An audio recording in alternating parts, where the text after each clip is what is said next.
programa Outras Palavras, um oferecimento Sindiúte MG, Sindicato Único dos Trabalhadores em Educação de Minas Gerais.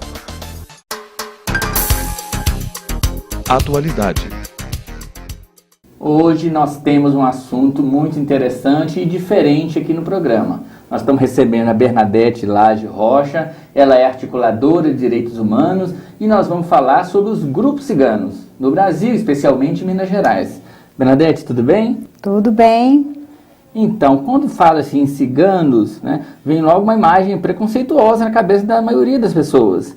E nós sabemos que não é bem assim, né? A origem desse povo lá no Oriente, passando pela Europa, depois expulsos para outros países, inclusive no Brasil, chegaram como degredados, sim, na época da coroa, sim, não é isso? E esse preconceito persiste ao longo de séculos?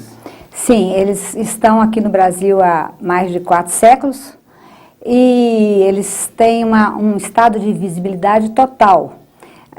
A gente pode observar que você não vê os homens ciganos na rua. Você consegue ver as mulheres, elas estão lendo a mão, mas os homens não saem porque o tratamento que eles recebem da sociedade é um tratamento completamente diferente do que os outros brasileiros recebem. As pessoas desconhecem o fato de que os ciganos, eles são brasileiros e estão protegidos pela mesma Constituição.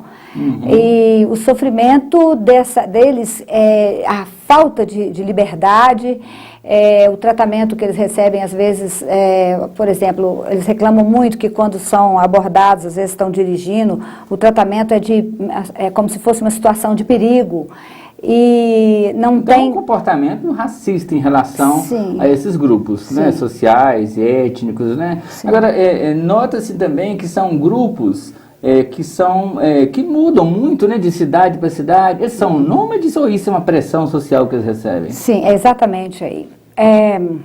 Eu tenho 10 anos que trabalho com a etnia cigana. E depois que eu comecei, eu vi que, pelo número de voluntários que tinha, que era algo que a gente, quando começa, não consegue mais sair pela pressão, pelo sofrimento deles. Quando eles chegam numa cidade, toda cidade, ela tem que ter, por lei, um espaço para circo, para parque e para ciganos. Uhum. Então, geralmente, isso é cumprido, no primeiro momento, isso é cumprido.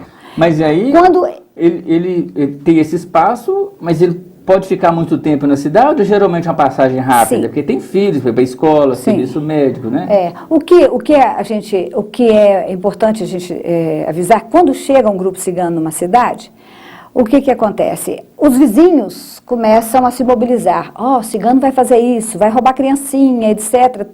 E isso é um negócio tão forte na sociedade que é o que a gente chama, esse imaginário coletivo, essa memória afetiva, porque quem passou isso está acima de qualquer suspeita. Foi a vovozinha, o titio, o avô que falou assim, não chega perto de cigano não, que vai roubar, que vai acontecer isso. Isso foi se perpetuando e isso tem impedido que eles tenham acesso a qualquer benefício, qualquer inclusão social, a mobilidade deles é totalmente impedida. Então, o que acontece? Começa todo mundo a pressionar o prefeito expede uma ordem de saída, geralmente tem uma desculpa, porque nós vamos fazer uma reforma, porque vai ter exposição e tal, expede uma ordem de saída e passa para a polícia que vai lá e dá um prazo para eles saírem.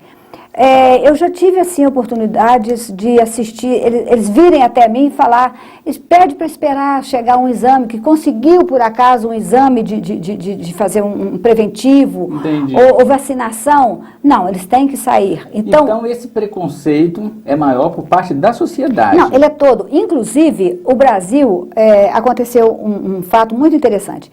É o país em que parece que é o único país que os reconhece. Pela primeira vez, eles foram incluídos, ano passado, em 2013, em Bolsa Família, Bolsa Escola, eles não eram atendidos pelo SUS. Então foi uma grande conquista. Foi uma conquista, inclusive, isso é coisa para a gente exportar esse modelo para salvar os ciganos da Europa. Sei. Que lá são 15 milhões, são expulsos todos os dias. Aqui no Brasil são cerca de 800 mil? 800 mil, segundo o IBGE, 800 mil. Mas, pelo que a gente vê, muitas pessoas não se afirmam como ciganos. Talvez até, Bernadette, desculpe interrompê-lo, até pelo preconceito, né? Sim, nós escondem. Se ela se reconhece socialmente, ela pode ter receio de ser alvo de discriminação. Exatamente. Também, não é? Tem um cantor mineiro, que é até muito famoso, eu conversando com ele, ele pegou, até é companheiro da gente na luta, e ele falou assim que ele foi descobrir que ele era filho de ciganos quando ele era adulto, que era aquela conversinha dentro de casa, aquele negócio, sabe? Ele sempre ouvia um murmúrio, e eu já vi várias pessoas, eu vi professor de uma universidade federal, que é muito amigo nosso e tudo, ele acompanha a causa, ele me contou a história dele, que ele também aconteceu isso, ele ouvia aquela história, então a família escondeu que era de origem cigana para poder sobreviver. E eu queria dizer, gente, é muito importante a gente dizer isso, é que mesmo a parcela rica, né, dos ciganos, que têm condição, que moram em apartamentos bons e conseguem estudar os filhos e trabalham, eles escondem, e são 10% só, eles sofrem muito. E é um estresse constante. Eu acompanho a etnia, eu tenho um Facebook que é Direitos Humanos Etnias, e tem uma fanpage que é Direitos Humanos Etnia Cigana. Então, os artigos que a gente escreveu e vídeos que a gente fez, fomos para Rio Mais 20, para o Fórum Mundial de Direitos Humanos, e, enfim. O que é mais interessante é que a gente quer deixar claro que essas pessoas querem ajudar, esses ciganos que têm condição, eles querem ajudar, eles sofrem muito e eles escondem essa condição deles de ciganos justamente para poder, cada vez que eles saem, que eles são reconhecidos como tal, os casos que eles contam são vítimas, né? Muito fortes. Na verdade, há uma necessidade de uma integração social e cultural, né? Junto com todas as outras comunidades e grupos, né, da sociedade. Nosso tempo chegou ao final. Obrigado pela sua participação conosco, tá bom? Boa sorte. Obrigada. E até a próxima.